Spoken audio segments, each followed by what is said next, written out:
the source, bringing love so we can release that which we no longer need. Diving deep, deep into the source, bringing love so we can release that which we no longer need. Diving deep, deep into the source, bringing love so we can release that which we no longer need. Diving deep, deep into the source, bringing love so we can release that which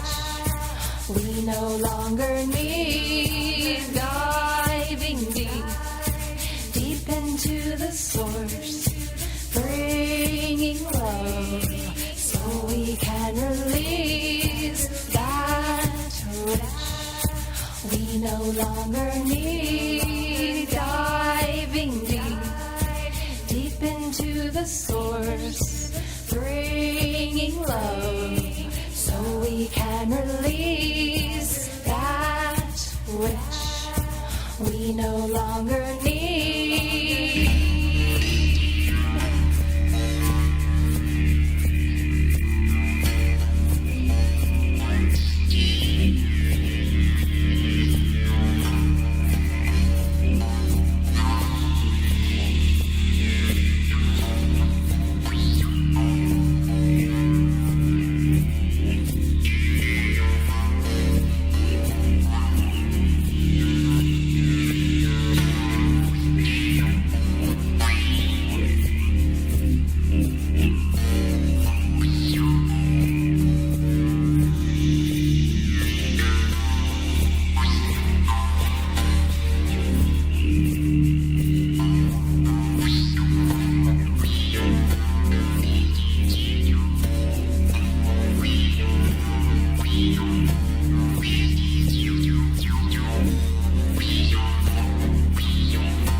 Aloha. Good evening. This is Aloha Live out of Flagstaff, Arizona. Spiritual News Productions on BlogTalkRadio, Free Conference Call, and YouTube. Establishing and maintaining right relationships with you. Aloha. Welcome to tonight's Intimacy, Tantra, Relationships, Psychically Fulfilled show. Tonight we're talking about the University Overhauls program on masculinity to avoid stigma. Tonight we're here with co-host Maha Dakini Lorae, all the way out of San Francisco. Aloha, Maha Dakini Lorae. Aloha, Andrew. Thanks for being here. And we're going to talk to Lorae, or Maha Dakini Lorae here. Maha Dakini Lorae is a natural teacher whose caring presence will guide you on a journey that integrates ancient Eastern esoteric practices with discoveries in Western medicine and science. She has developed a unique approach to reading and empowering others. She knows the subject intimately and listens mindfully and thoughtfully to each individual.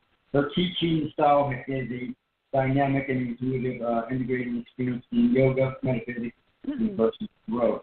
In a session with Maha Dakini Lorae, one will be able to stretch boundaries, safely, and gently discover and experience what is bliss, cultivate vital force or life force energy that becomes the fuel to live a fuller life. Maha Dakini Lorae is a certified Tantra counselor and Tantra leader, receiving the Dakini and sexual reading training from Dr.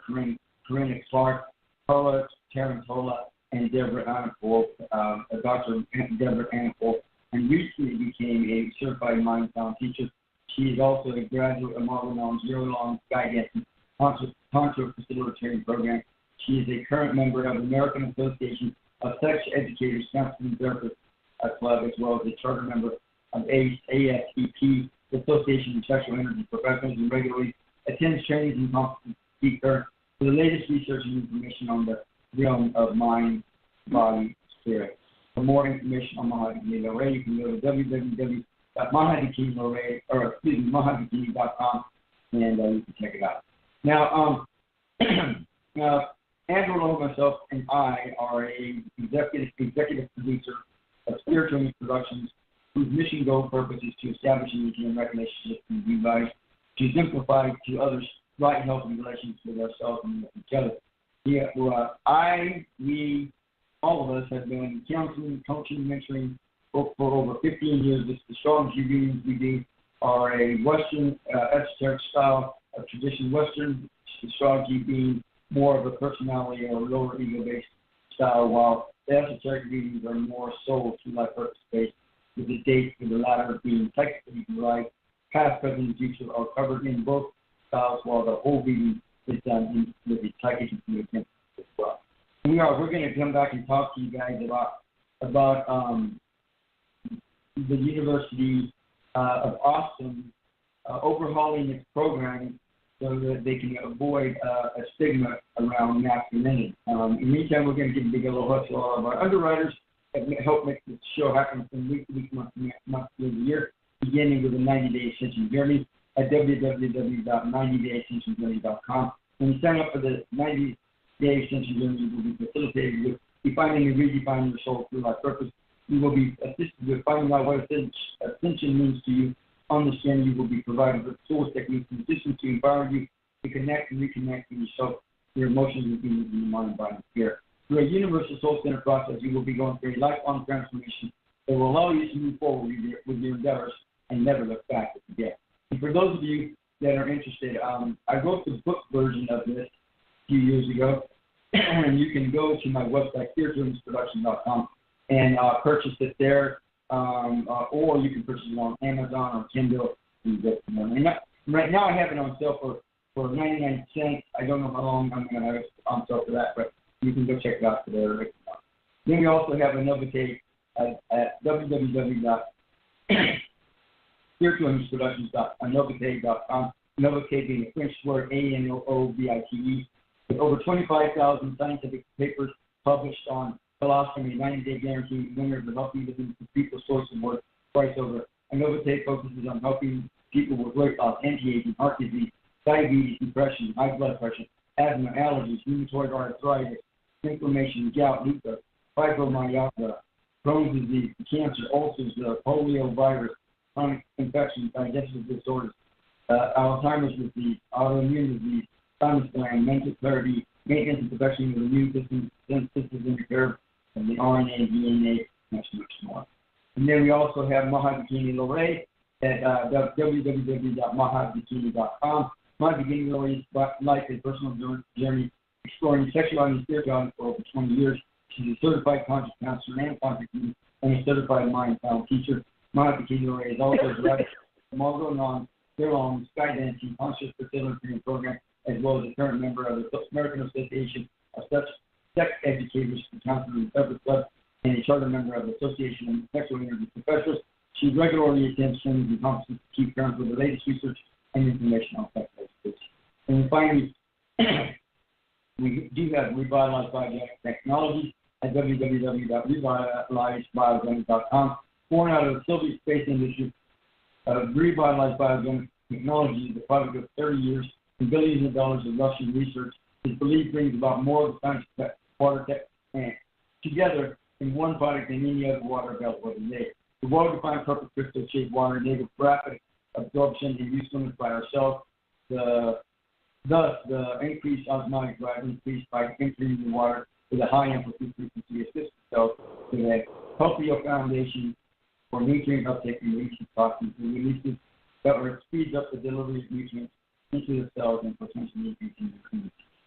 And that's my story, and I'm sticking to it. If you want, if you did catch some of this, you can go to my website, spiritualimageproductions.com, spiritualimageproductions.com, and you can go on the left-hand side. There's a link that says Intimacy, Constant Relationships, Psychically. So you can click on that link, and it'll take you to the page where I'm at now, and you can go over all the information yourself. So we're back, and I'm going to go ahead and start out with bringing in our audience here now. Area code 480, Aloha, you're on the air.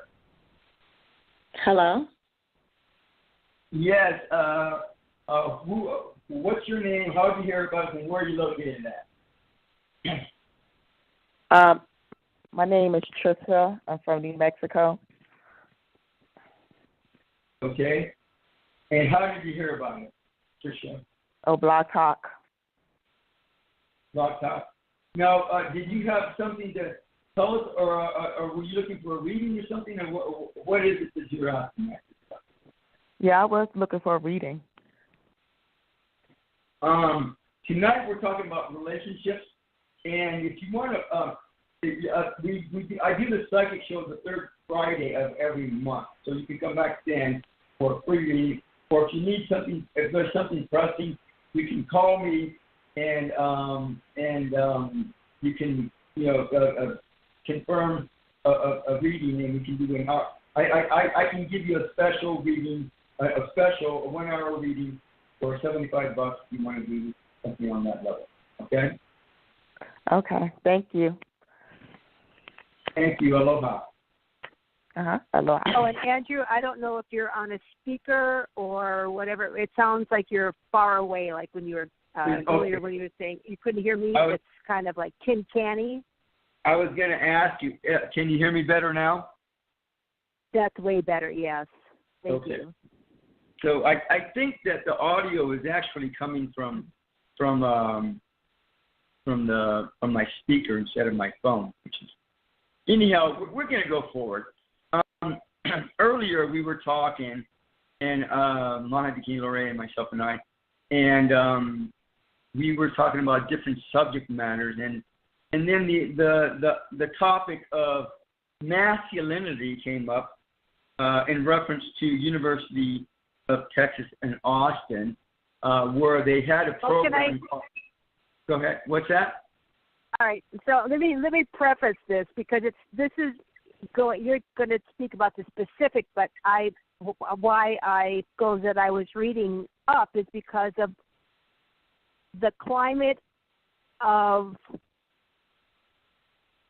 women being victims and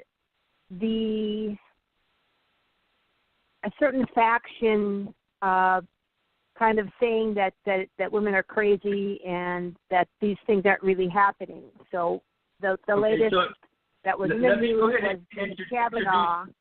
Let me go ahead and introduce tonight's subject, and then you can go step in there and then tell us whatever you wanted from there. So, but anyhow, there's a quote that I came up with. I don't know if I got it from Wikipedia or whatever, but the quote, and I don't know who it's from, but it's not masculinity that's raping women. It's lack of understanding of proper relations and etiquette that are leading to such behavior. And then Wikipedia came up with had another quote in there by Kate Cooper, who wrote Ancient Concepts of Femininity. Wherever a woman is mentioned, a man's character is being judged, and along with that, and along with it, what he stands for, according to the Code of Hammurabi, 1750 BC. And now the program that we're talking about specifically is called Masculine UT, which is an initiative out of University of Texas, Austin, that they established back in 2015. They launched it, and then there was a big controversy that occurred from it this year, and so that's what we're going to be talking about tonight.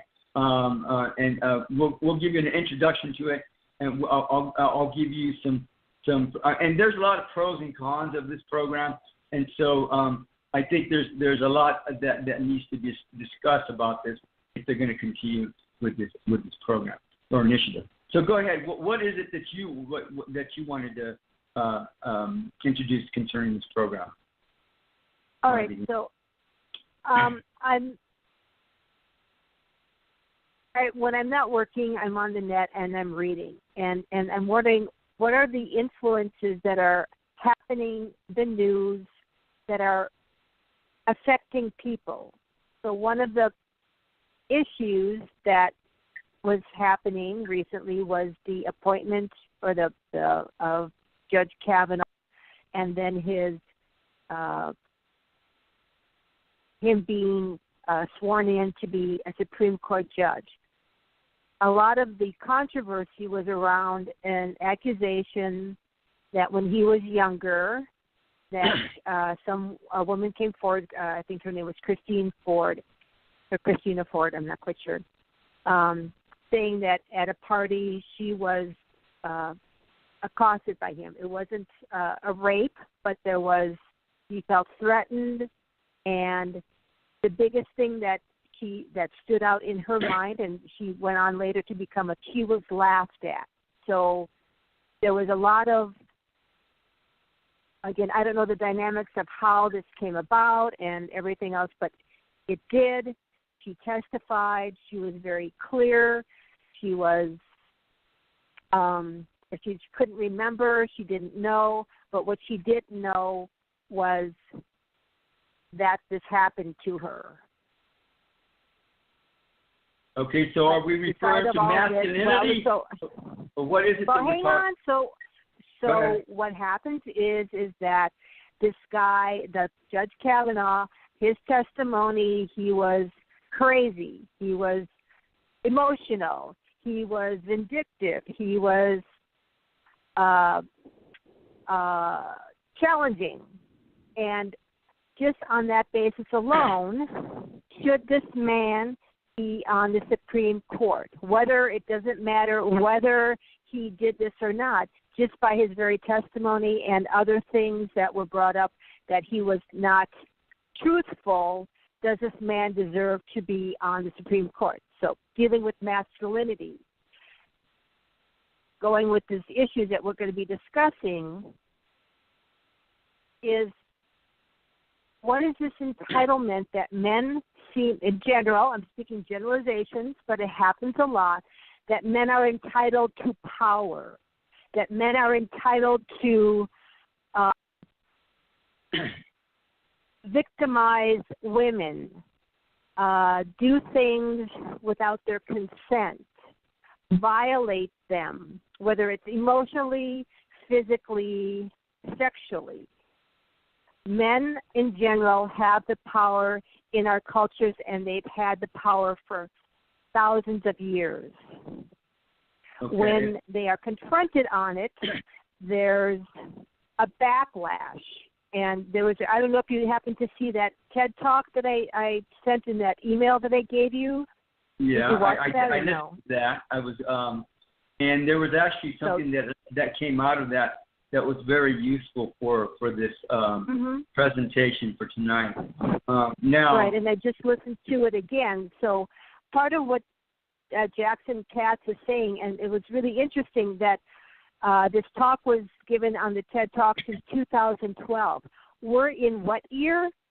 2018. And I posted this on my Facebook page, and I wrote down, it doesn't seem that much has changed in the 6 years since this talk, and that this man has been going into men's groups in the military and in businesses and other things, that it's still happening to women. And the primary takeaway is that he said it's not a victim. We shouldn't be blaming the victim. What we should be doing is teaching leadership to men. You said it. You hit the nail right on the head. And that men need to step up when there is a violation also uses the term that bystanders. We're all bystanders, and we're all guilty of this. When something is happening to a person, a woman, a person, it can be man or woman, it could be a child, it could be someone of a certain racial group, that when they are being disparaged, when they are being hurt in some way or violated or whatever, people turn their back and go, it's none of my business. And so this abuse continues. So when you don't speak truth to power, when we don't, I'll just be the group, the royal we, when we don't take action, we are part of the problem. And looking at, going back to Cavanaugh and the entitlement that he believed he had to get that position of power on the United States Supreme Court, that he came from a wealthy, prominent family, that he went to these boarding schools, that, it was his privilege to be there and no one was going to take this away no matter what he did, it's a sad thing, because it's a very sad issue, because the violations continue to happen. And so now you're in the right direction. That's what women are starting to speak up about. So when everybody with that, so going back to the hashtag Me Too, so hang on, movement, that women are starting to come out and say, I had something happen to me. Okay. And you're seeing how many women are speaking up and speaking their truth. I had I would call it, these days they would call it a rape. I call it a violation. I had a sexual violation many years ago in my late 20s, something that happened to me. And in a sexual experience, and when I told the person, this man, to stop, and he didn't, and he continued, and he hurt me, and I was sore and raw for a week or more. I don't remember. I don't remember his name. I know where it was. I don't remember the exact date. I don't remember the month or anything, or the year. But my ass feels it. Okay. I have that stored in my body. So when women are talking about these issues, that's something that happened to them. The body has, and I work with the body, and the body has memory, and the body has a truth. And when I'm speaking about this, and women speak their truth about psychological abuse or violation, or physical abuse or sexual abuse or violation, it's rare. That doesn't mean it can happen, but it's rare that they are lying. So when it comes to, again, how do we prevent this violence? Well, if you remember right, men stepping up. From the TED Talk conversation that this guy, was it Cruz or Kevin Cruz? What's his name? The guy that Jackson Katz. Oh yeah. If you remember right, he says that that they start looking at the woman and they start looking at her, belittling her because she's a victim. So instead of looking at the perpetrator. So that's what we're talking about tonight, Lorae. In this article, program with University of Texas Austin. They created a program called Masculine UT, which is Masculine UT program is okay. So let me go to the next. Masculinity, but it's Masculine UT. Yeah, exactly, and that's what I'm saying.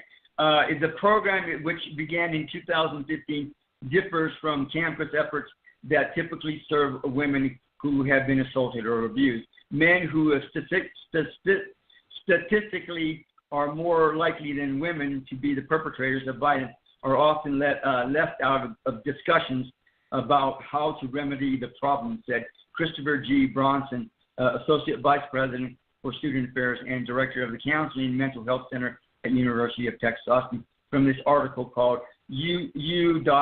of Texas Overhauls Program on Masculinity to Avoid Stigma. And so that's what I want to focus on. Again, we're not going to be focusing on the victims tonight. We're going to be focusing on the perpetrators. And what this program is designed to, well, first of all, it was revamped. There was a group called, or a website called PJ Media that wrote an article about the program, which was very, very strong in its perception. And the University of Texas Austin decided to revamp it, and for several reasons. Well, actually, it seemed like only a few reasons, and the reasons that weren't very meaningful, the things that they were doing. But anyhow, in this article, it's called Masculine UT Rebrands 5 months after conservative media backlash, temporary hiatus, by Bonnie Chu from October 14th of this year. Masculine UT is undergoing changes after conservative media outlets last semester said UT treats masculinity as a mental health issue. Masculine UT, a program created to address interpersonal violence and sexual assault by increasing masculine involvement, reconvened this semester after a 5-month hiatus following an attack from the conservative blog PJ Media. UT made changes to the program to assure its mission is clearly aligned with its original intent, including moving the program from the Counseling and Mental Health Center to the office of the Dean of Students. You know, we don't ever want anyone to think that. Let me finish reading this, and then we can go into discussion. We don't ever want anyone to think that we're treating masculinity as a mental health issue. CMHC Director Chris Bronson said, by making that move to the Dean of Students, it'll remove any barriers for us to be able to really move forward with the program. Masculine UT's webpage will also undergo a full audit to recognize information that appeared too dense and extensive. They will create a new publicly accessible wiki page to host certain information from the webpage instead, such as the available educational resources related to masculinity, social norms, and interpersonal violence, which while such information is relevant to the research, it appeared to stray from the intended mission of the program, according to the recommendations of the Masculine UT Steering Committee, which is made up of 22 students, staff, and faculty. Eva Villanueva, a research associate for the Center for Mexican American Studies Department, who went to Masculine UT event 2 weeks ago, said she supports the Masculine UT change. Let me see. And there is a couple other people that are supporting the change. Let me see. Smith, Austin Smith, a government and economics senior who was part of the Masculine UT poster campaign last year, said not only is he held that the program is continuing, but it's essential for the university. I think that the students here understand the importance of talking about gender. Smith said Masculine UT was never an attack on men or masculinity. If anything, it was a celebration of how varied and unique men can be when they have the space to themselves instead of having to try to be a man. So, again, this is the focus of tonight's show. talking about this program, this initiative, and how it's being suggested that University of Texas Austin is suggesting that masculinity is a mental health issue. Okay, and that's what is masculinity a mental health issue? Maha Dakini Lorae? So, well, I guess if you're not being a right, healthy, masculine person, then no, in general, but in and of by itself, the word masculinity, the perception, the personality, masculinity, is it a mental health issue? No. So what I wanted to say is that if the listeners want to go and listen to Jackson Katz on the TED Talk, one of the things that he also talks about is that the role of institutions, the role that they play in producing abuse. It comes from religion. It comes from school. It comes from sports. It comes from porn. It comes from an economic status. It comes through race. So we learn things from, we're not in bubbles, right? And we are influenced by the world in which we live. So if a man is raised in a very machismo household, I don't know if that's the correct word or not, if he's not allowed to, if the little boy is not allowed to experience his emotions, if he's got to man up, if he can't cry, if he can't show compassion, then there's a judgment put on that behavior. And he's not accepted in the large group of, quote unquote, masculine. So now, and this is, I think these people are. I'm not saying it's a psychological problem, but I'm saying that there is an issue with one. I think we're kind of creating this dichotomy between men and women. However, if we would look at who we are human beings first. And how should a human being treat another? So we're not taught politeness. We're not taught respect. We're not taught truthfulness. We're not taught about integrity. We're not taught about morality. Okay. Then, of course, those issues filter down into the secondary piece of who you are in gender, man or woman, or male or female. Masculine is kind of you can have, again, I was just reading something before we started. Trump wants to the administration wants to do away with the transgender issue. That and this is part of the problem. Biologically, if you're born biological male, that's what you are. Whether your psychology or your spirit says something else.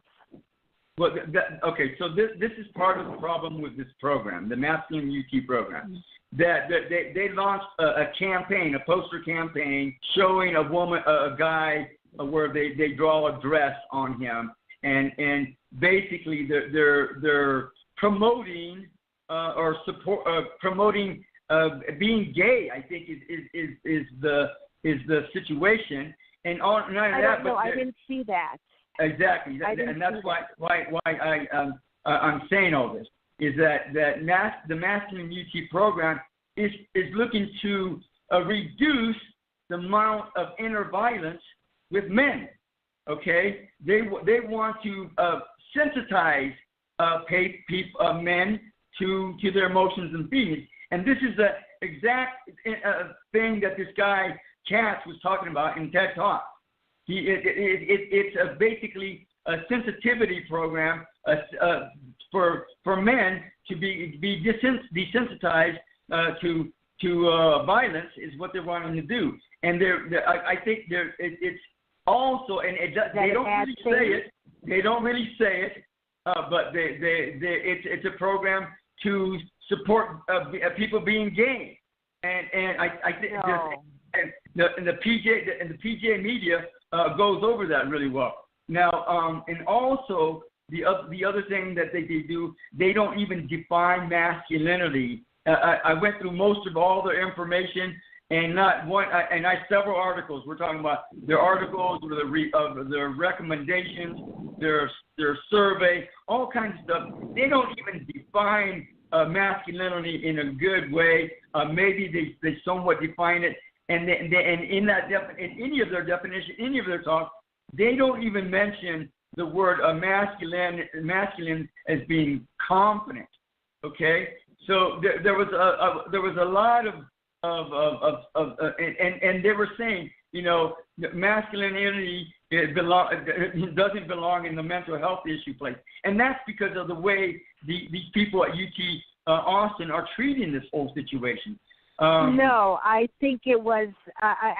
My thought on that when I read that was it was a political stunt by you only read part of this. To label, well, I know, but maybe I think you've done a little bit more research than I have. But that was so this is my thought. Just reading the first article is that it was a political stunt done by the conservative organization to shut down this program, which again goes back into the role of institutions that produce abuse. They want this to continue. Anything that changed the status quo that's going on to keep men in power, and especially white men in power, or whoever else is in power, men that have a penis and testicles in power.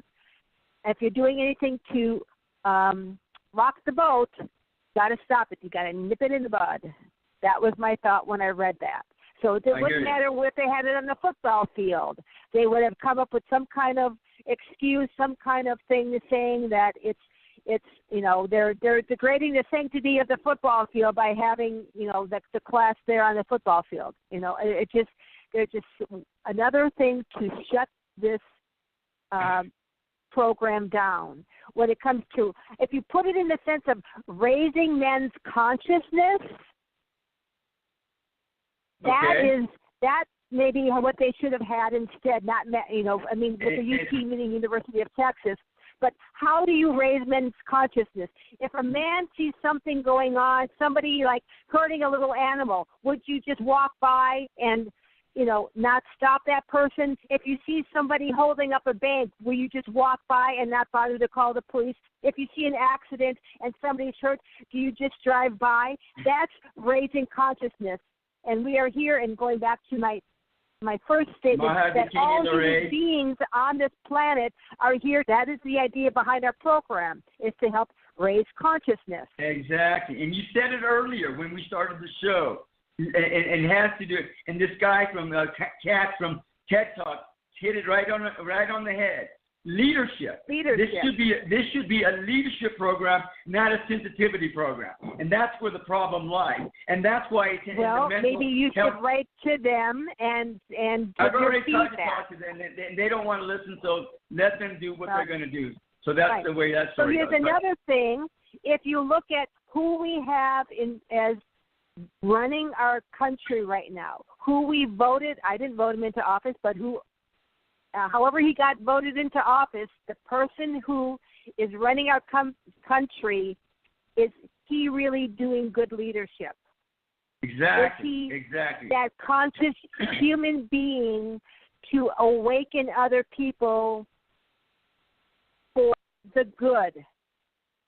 I just am rolling my eyes, and I'm reading all of these other kind of conspiracy sites and everything else, and people just think he's Jesus Christ personified, and he's got his shit together, and he's here to help.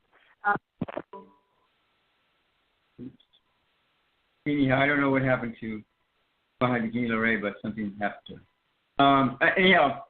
So what I'm going to do is I'm going to read an article this article by the name of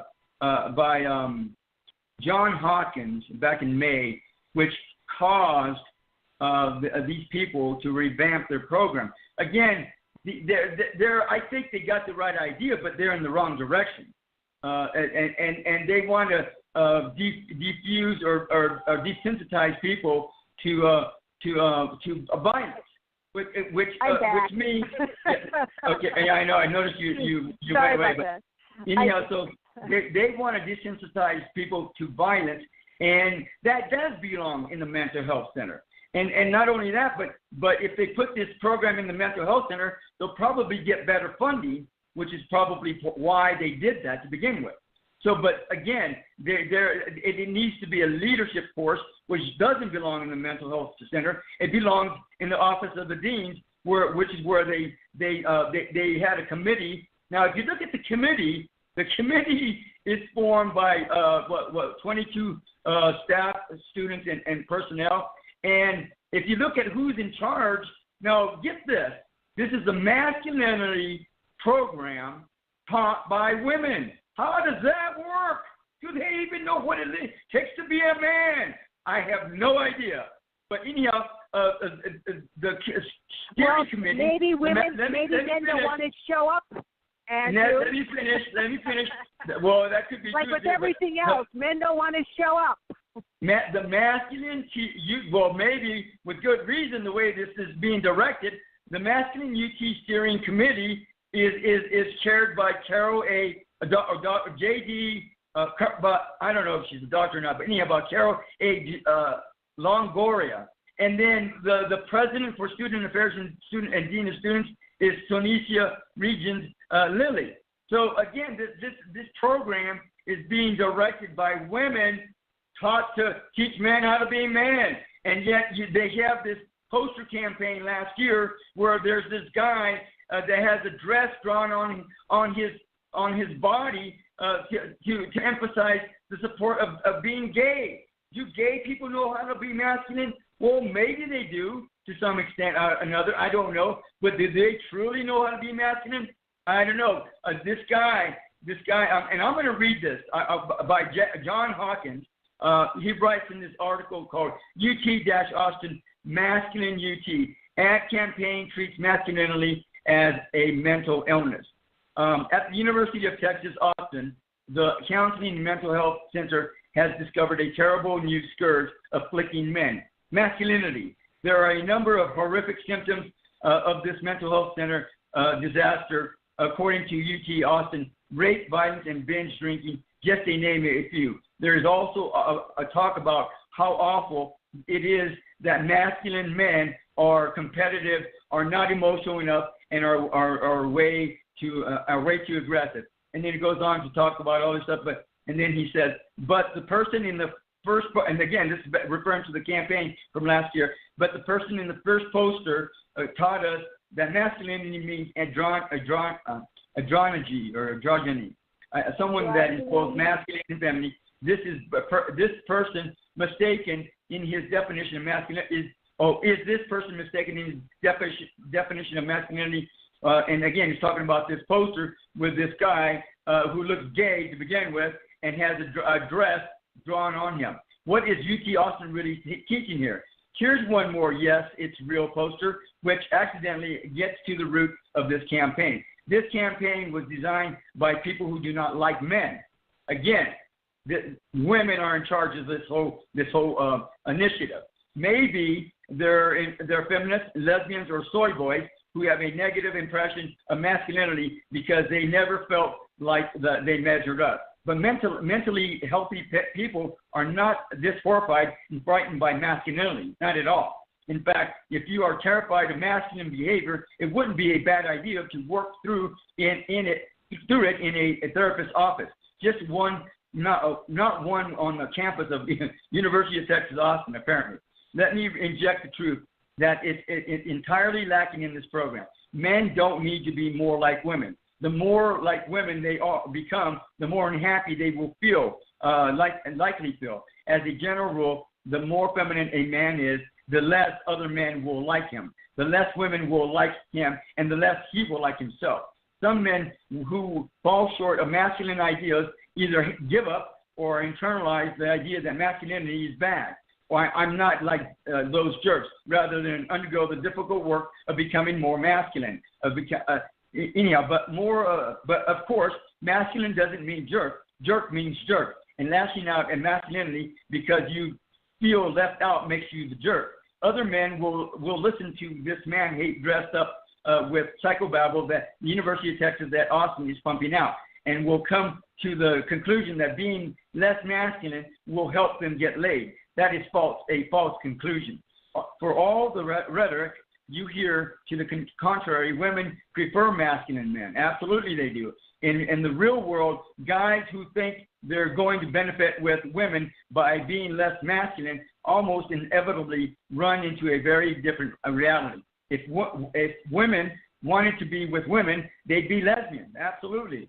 Contrary to what the University of Austin at Texas would like you to believe, masculinity is not a bad thing. It's not a mental health issue. If you're being threatened by a thug and the police show up, will you be hoping a masculine officer arrives to rescue, or a feminine one who, as the poster suggests, likes to cry and show vulnerability? If a surgeon is operating on your brain, do you want a surgeon with nerves of steel or an emotional surgeon who will break into tears the first time something goes wrong? Are the masculine cop and the surgeon cop and the surgeon with nerves of steel mentally ill? The men. Folks in this poster don't know me. Again, there was 3 posters, but the one that I remember the most was the one with the guy that had the dress drawn on. You know, folks in these posters don't need to redefine masculinity. They need to become masculine in the first place. I know. Probably misgendered someone, and he's now crying in his safe space while the University of Austin at Texas is planning another poster for him. Here's the truth about masculinity that you're not going to hear at the University of Texas or Austin. This entire planet has been shaped by masculinity, and we're better for it. That needs has to be it's to be determined, but that is a good point. You want to know what masculinity is? It's the soldiers who poured onto the beaches of Normandy, knowing the Nazis would strafe them from machine gun fire. It's the old school industrial titans who lifted this country up on their shoulders and helped create modernity. The exponential boom in quality life we're still riding on today. It's the first responders who ran toward the danger on 911 while everyone else ran the other way. It's dad, the rock everyone in the family can lean on. It's being upset and worried until your husband looks you confidently in the eye and says, "Oh, it's okay, I can handle it, no problem." It's the UFC fighter, the extreme athlete inspiring us at the limits of pain, tolerance, and mental fortitude. The cop confronting an armed and dangerous murderer. The fireman running into a burning house to save your child. If UT Austin wants to crap all over those people by falsely describing the worst behaviors of a few bad men into a damning indictment of masculinity, then on behalf of all the men out there without flowers in their beards or nail polish on, they can go straight to hell. University of Texas to treat. So anyhow, that's this article that set off these people into revamping the masculine UT program at University of Texas.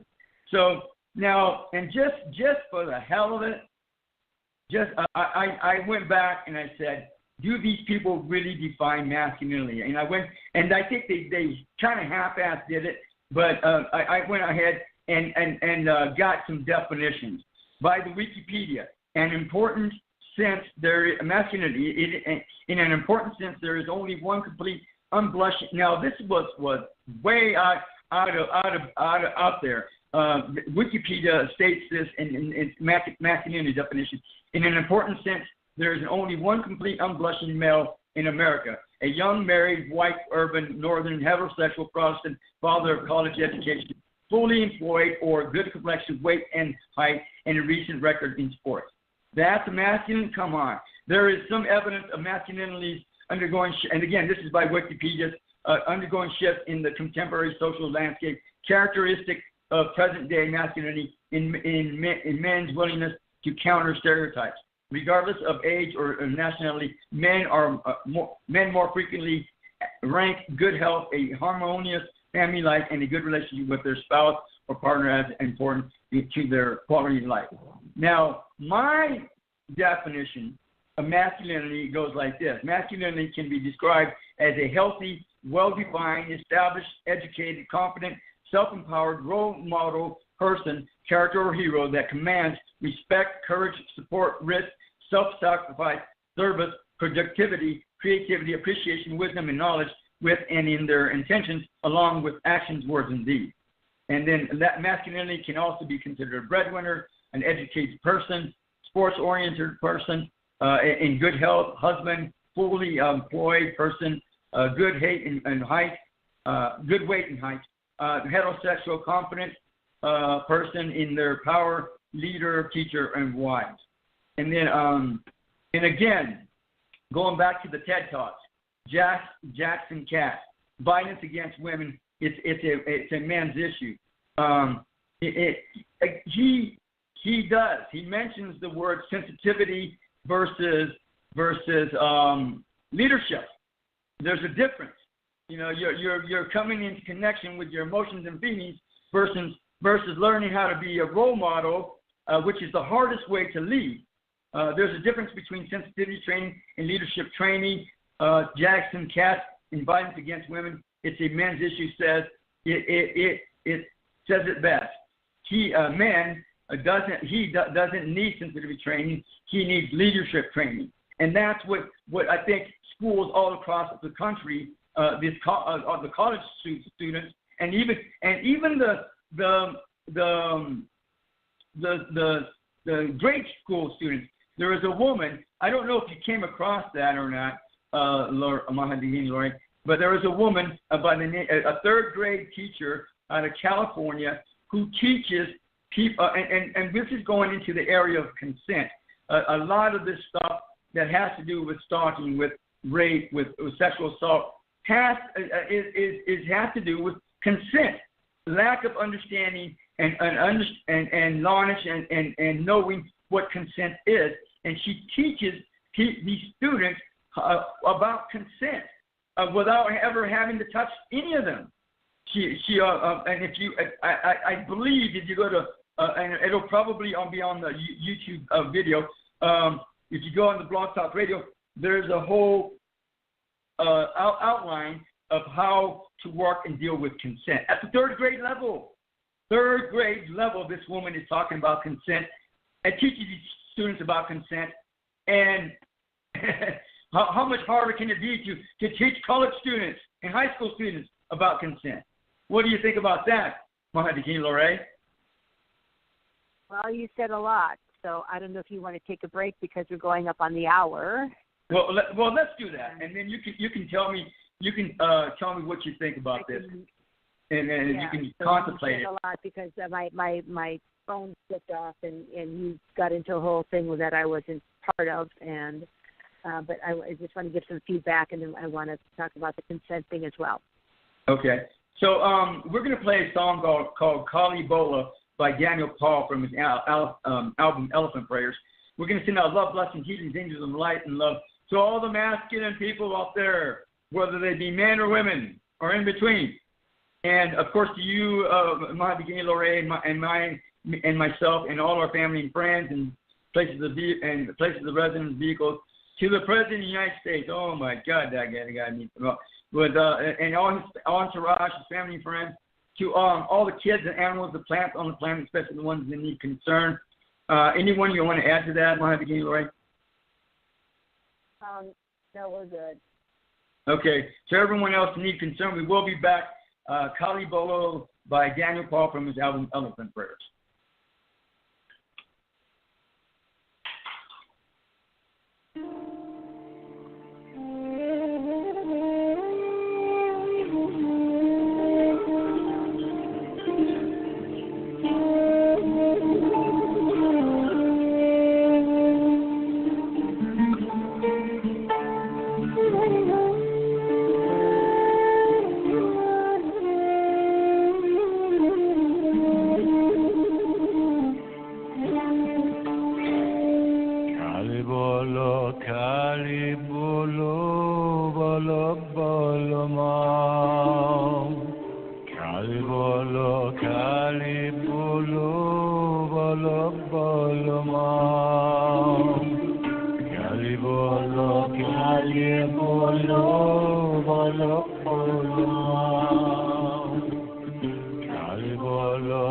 Kali bolo bolo bolo ma.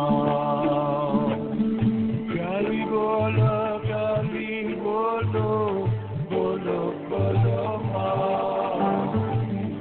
Kali bolo bolo bolo ma. Kali bolo bolo bolo ma. Kali bolo bolo ma. Jaya Mata Kali, Jaya Jaya Ma. Jaya Mata Kali, Jaya Jaya Ma. Jaya Jaya Ma. Jaya Mata Kali, Jaya Jaya Ma. Kali bolo bolo bolo ma. Kali bolo bolo bolo ma. Kali bolo bolo bolo ma. Kali bolo bolo bolo ma.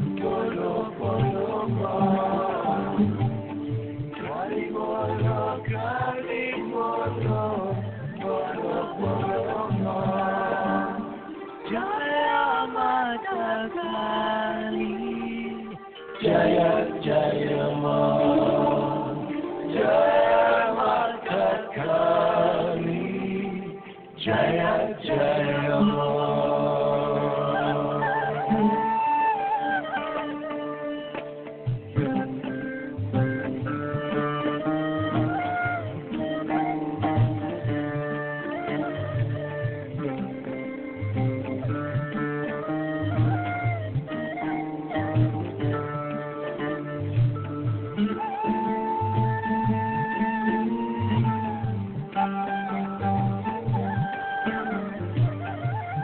bolo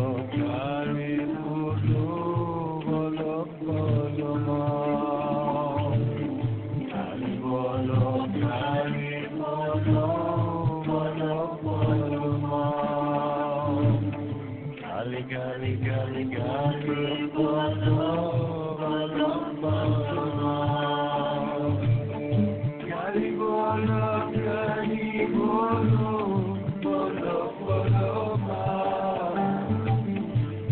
Kali bolo bolo bolo ma.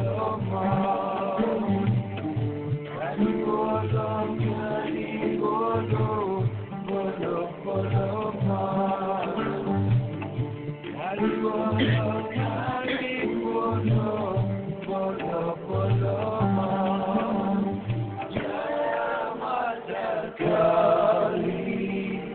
Jaya Jaya Ma.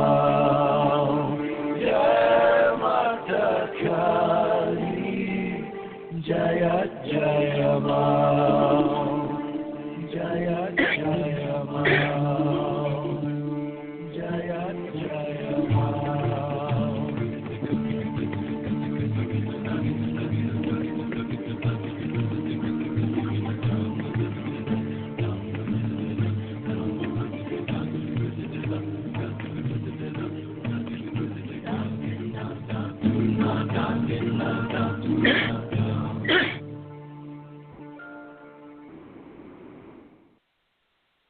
And we're back. This is Andrew Aloha live out of Flagstaff, Arizona, with Spiritual Women's Productions on Blog Talk Radio and free conference call and YouTube, and establishing and maintaining right relationships with you guys. Tonight we're talking about, we're doing the Intimacy, Tantra, and Relationships Psychically Coach show. We're talking about a University of Texas, Austin, who's overhauling their program on masculinity to avoid stigma.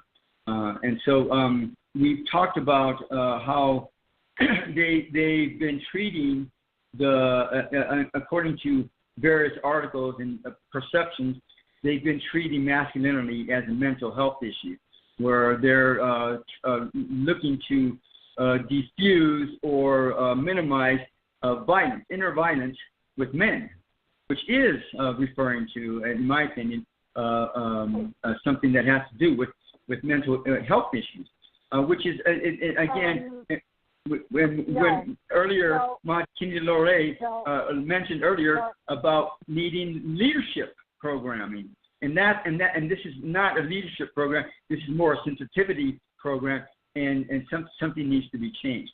So go ahead, Maha Dakini Lorae.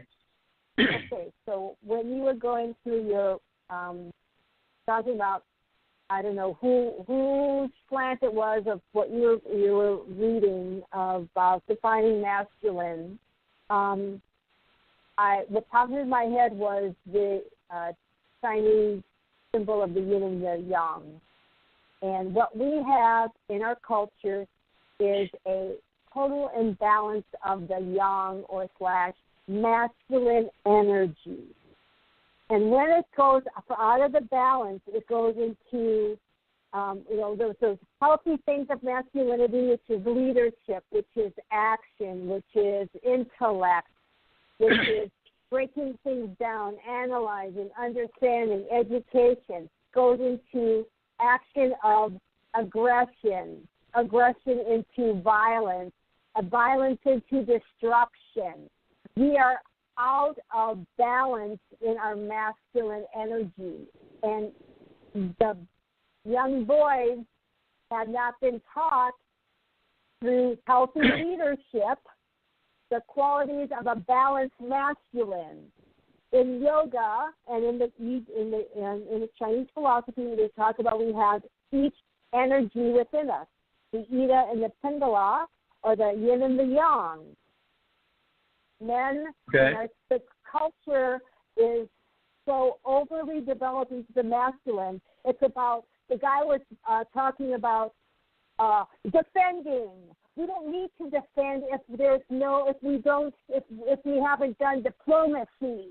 Right. We don't need to go out and start wars and take other people's stuff if we can negotiate. Feminine does.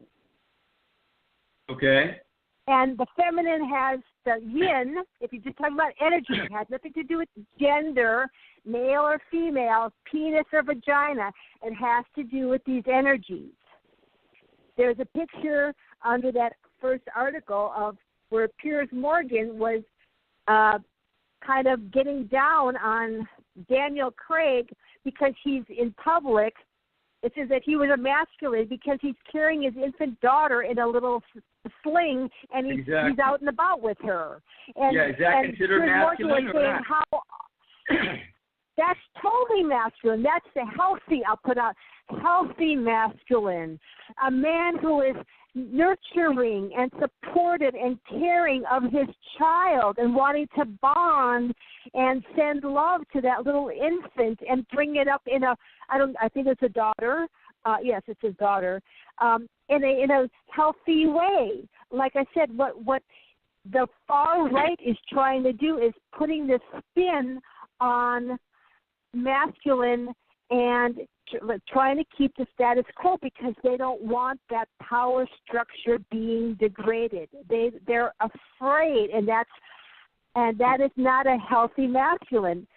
Male fear of wanting to subjugate and control is mentally unhealthy. So which now, is what men have been doing to women for thousands of years. And then it gets into abuse and violence and killing them. Well, now, just for the record, it's not appropriate behavior. Maha Dakini Lorae, So just that's for the another record, thing I want to talk about. just for the record, let me finish. The planet Venus is actually run by women, believe it or not. So masculinity is not. This is not about power. This is about maybe loss of power, loss of control, loss of empowerment, self-empowerment. But now, at the Northern Arizona University, in the I got a master's in educational leadership, and the biggest thing they taught us, was number one, if something's happening, make sure you have it in writing, and number two, if you're going to lead, you always make sure that your people are safe, your family, your friends, your community. You always make sure they are safe. That's number one. And going around holding your daughter in your arms, making sure she's safe, I don't think is counterproductive to what masculinity is all about. Not even close. So I hear you. Right. So anyhow. So again, if you look at, like I said, there's fear, and fear is a contraction. And when you have a balanced masculine, you have an opening and you have a welcoming, and some of those definitions that you were reading that disguises, well, this is masculine and whatever, it was it was not jiving with me, because it was, women can do those things too. Women can go to war, and women can defend. And it's not that they can't. And so, like I said, let me finish. Go ahead. It has to do with the energy. So women can have the masculine energy in intellect, and they can go to war, and they can defend somebody, and they can take out somebody they're bigger than who they are. Women can be police officers. Women can be soldiers. Doesn't mean that you have to have a penis in order to do those things, which is what this guy is trying to say, and that's bullshit. Well, I'm sorry, bullshit. Now, it's not that women we're can't. talking about developing leaders. So what we need to do in general, we need to develop masculine and feminine leaders. Okay. Now, again, however, I want to say this very clear. It's not that women can't do a lot of those things. It's that they don't. Okay, for whatever reason, and I'm not going to say what the reasons are, they don't. So if they want to be included in out there in the infantry and be up the front lines and being and taking rounds of fire against whoever, that's okay. They can do it, but they don't. That's the question.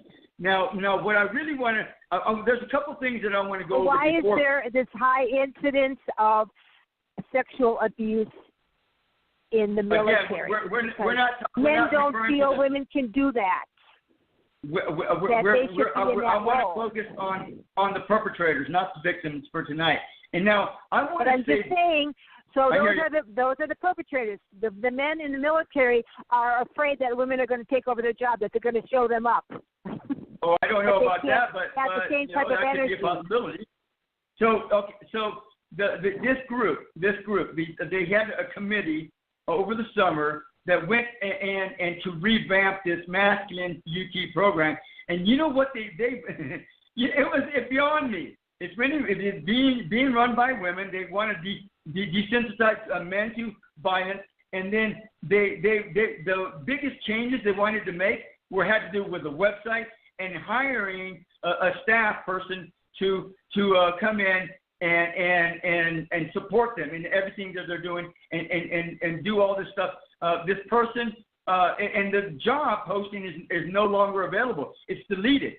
They're not even. So that tells me that they're probably not going to be doing the program this year or next year or maybe at all. Well, not only that, but they wanted to change.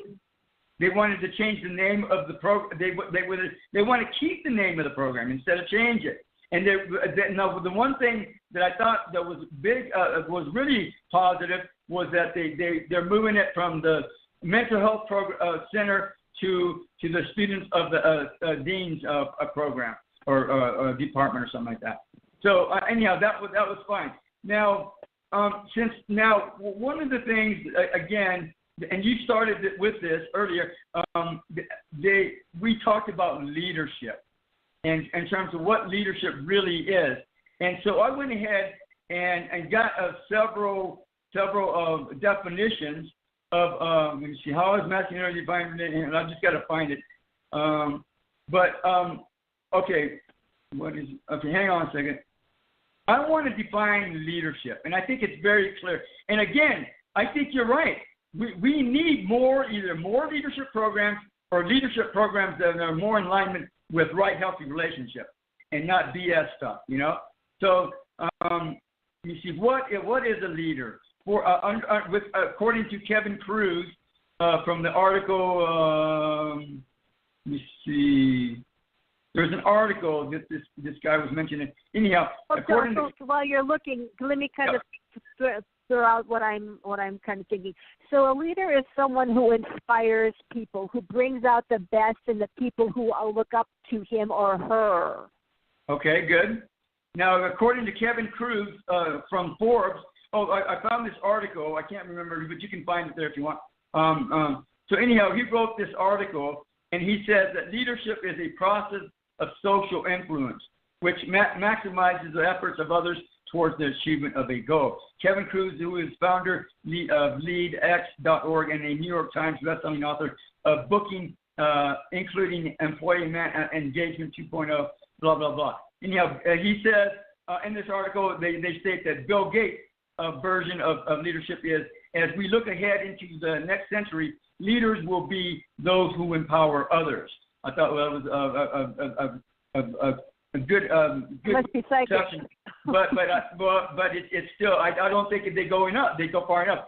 John Maxwell, leadership is influence, nothing more, nothing less. Forbes, What is Leadership by Kevin Cruz from April 9, 2013. Now, Wikipedia states leadership is both a research area and a practical skill encompassing the ability of an individual or organization to lead or guide other individuals, teams, or entire organizations. Specialist literature debates various viewpoints contrasting Eastern and Western approaches to leadership, and also United States versus European approaches. U.S. academic environments define leadership as a process of social influence in which a person can enlist the aid and support of others in the accomplishment of a task. Studies of leadership have produced theories involving traits, situational and interaction, function, behavior, power, vision, and values, charisma, and intelligence, among others. Now, there's another group. But also, like I said, a good leader will bring out the best in the people who are working with him. Exactly. To develop them to be leaders. And that's not said in any of those definitions that you gave. It's like we're working for a social issue or we're working on... Well, I'm not done yet. I'm not done yet. Okay, but that's... I think it's necessary for a good leader is to inspire others to be the best that they can, and also then to continue. So it's like grace. It's a positive gift that keeps on giving. I and think we don't have Wikipedia, that in our government right now. Wikipedia states that leaders cannot be taught, which I think is a line of BS. I can't remember who, but I think it was somebody. Wikipedia mentioned that. Anyhow, there's another group called Game Learn Leadership and Team Management. They describe leadership as being, in short, the definition of leadership has nothing to do with hierarchy or position of anyone in the company. It has to do with imposing views, but with listening to those who know. Leadership is the attitude assumed by those looking for something different, who are committed to achieving a goal, and those conviction whose conviction they manage to transmit to others through enthusiasm and optimism to reach a common goal. Again, Game Learn, what is leadership? 10 ways to define it. And then we got two more. One by Business Dictionary. Leadership is a leader steps up in times of crisis and is able to think and act creatively in difficult situations. Unlike management, leadership cannot be taught. Although it may be learned and enhanced through coaching or mentoring, someone with great leadership skills today is Bill Gates, who, despite earlier failures, with continued passion and innovation has driven Microsoft and the software industry into success. The act of inspiring subordinates to perform and engage in achieving a goal. Okay, so that's by Business Dictionary. And again, it's like any other talent or skill or career, any other thing. Leaders cannot be taught. I think that's a whole line of crap. Complete bullshit. So anyhow, finally, my version, Andrew, Aloha, myself, and I, although being a visionary, intuitive hero or heroine, or an enlightened individual or group can be part of being a leader, leadership is more the process, skill, characteristic, attribute, influence of being in one's power through a constant, consistent, continuous means of role modeling, right actions, words, and deeds, along with no blaming, complaining, threats, lies, or name-calling, and productivity, creativity, support, appreciation, and service. It is unconditional and can be learned. So that's my story, and I'm sticking to it. So anyhow, I got a whole summary of things about the Masculine UT program.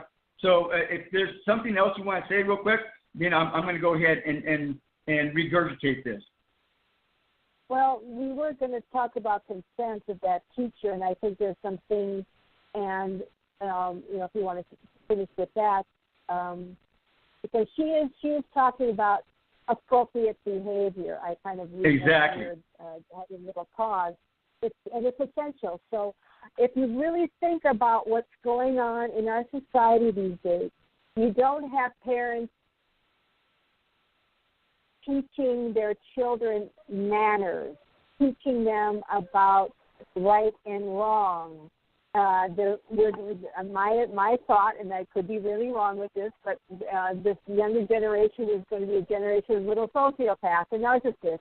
Because, I think it already is, but that's besides the point. Gross generalization, but these children don't hear the word no, and when they grow up, it's a rude awakening, and some of them are still behaving the same way. So then you have to integrate consent into this. What does consent mean? So I'll go to the teacher, and she said it has nothing to do with sexuality, and this is about. What is appropriate behavior? When to say yes, when to say no, or when to say maybe. And so what does consent sound like? So they have yes is a definite. Sure, of course. Yes, okay. It's positive. It's enthusiastic. When do you need to ask for consent? So if your partner wants to give you a hug, when you borrow something, you just don't take somebody else's pencil or notebook or iPad or something or phone and use it. Touching another person, kissing, secrets, sharing. So what you're talking about? What you're talking about right now, Maha Dakini Lorae, is boundaries. Children. People, and not just children. People, boundaries. Consent is part of establishing boundaries. It's not the end all, but it is a very important piece of the puzzle concerning stalking, concerning rape, concerning sexual assault. People don't understand and know boundaries, and I think that's what's crucial as part of all this programming. And not only is consent and boundaries a part of what needs to be taught, but it needs to be taught as part of a leadership program, which we were just talking about. Now, right. Now we have about 7-8 minutes left. So I just want to go over the initiative findings from this program that I gathered. All right. Well, the mission is, number one, the mission. Go ahead, what? No, just take it away. Okay, I know. The mission is fully aligned with the university's larger efforts to reduce sexual assault and violence. A Masculine UT's program or initiative addresses interpersonal violence and sexual assault by increasing masculine involvement. Masculine UT's program suggests that males take up responsibility for their actions, which is good. Masculine UT's program suggests that all males are naturally violent and need behavioral modification in their power. Really, Masculine UT's program deems to make males less violent. Does this imply less masculine too? I don't know. Masculine UT's program, in the initial way that it is formatted, does belong in the mental health center, referring to making males less violent, which probably also means better or more funding for their program, again, which we talked about earlier. And again, making them less violent, suggesting that all males are violent, naturally violent people. So Masculinity's program would serve better by focusing on the root of sexual violence, which has to do with education, boundaries, leadership training, and consent, leadership training in the area of consent, courtship, dating, becoming romantically involved, friendship, right healthy relationships, and more. Masculinity's program would serve better by focusing on educating males and females on what consent is. And again, they would do better by changing their name of the program. And again, and they've already redirected it to another department. Masculinity's program needs to focus on empowering males and females to be confident. And again, they don't mention the word confident at all in any of the articles that I came across by them, which UT Austin never mentions in their Masculinity program in themselves and being confident in themselves and their actions, words, and deeds, which means never having to say sorry or feel guilty, shameful, bad, sad, bad, or mad or otherwise. Masculinity's program needs to steer away from accusing males of being violent altogether. Not all males are necessarily naturally violent, and instead empower them to appreciate, accept, and enjoy being themselves, being men. Masculinity should consider the basic foundation of right, healthy relations, which includes no blaming, no complaining, no name calling, no lies, and no threats, no lies. Anyhow, along with the more advanced version of right, healthy relations, which includes being more supportive of service, productive, creative, and thankful through role modeling, which is the heart, and that's one of the things I learned from Northern Arizona University, that role modeling is also the most difficult way to teach people and to be a leader. This program or initiative should definitely be renamed so that it does not suggest a sexist attitude against males and should include females as well. It should be called something like Men and Female Courtship Studies, or Right Healthy Interrelations for Men and Women, or Right Healthy Intersexual Relations for Men and Women, or whatever. So anyhow, that's my story I'm sticking to it. There's much more involving this whole thing, but that's the crux of it. And again, this is a program on sensitivity training, I believe, from what, and one of the articles even mentions that. I must have not read it, but anyhow, which this Cass guy suggests, and instead they should revamp it, make it a leadership program, and teach people about consent, teach people about boundaries. Well, what do you think about that? I would say they should bring him in as an advisor, and I think it would be something additional, since this is something that's in his realm, and he's been doing it for a very long time, and I think it would definitely benefit the program. So you're talking about cats? Yes, cats. Bringing into the. Well, they can bring me in as advisor too if they want. It doesn't hurt my feelings. Well, volunteer and write them a letter and send them a program. Who knows what'll happen? Right. But again, just to kind of round up, I think that we need to have think about our humanity above all first, that we are humans, and then it breaks down into gender, and look at our actions and understand the energies of masculine and energy as opposed to what a man does and what a woman should do, which has been our problem for a long time. So, yeah, they should focus on the whole instead of the part, which is, again, it has to do with violence. They want to desensitize people to violence. Well, violence is always going to exist in our universe. It's part of the program. It's part of the dark forces. It's part of the negativity. It comes one in part with the other hand, which is the positive. We can't have the positive only. You have to have positive and negative, and the negative is there for change, to promote change, to cause change. And if we weren't to change, regularly, we would be bored. We would be, I don't know what the heck we would be, but we may not even be here right now.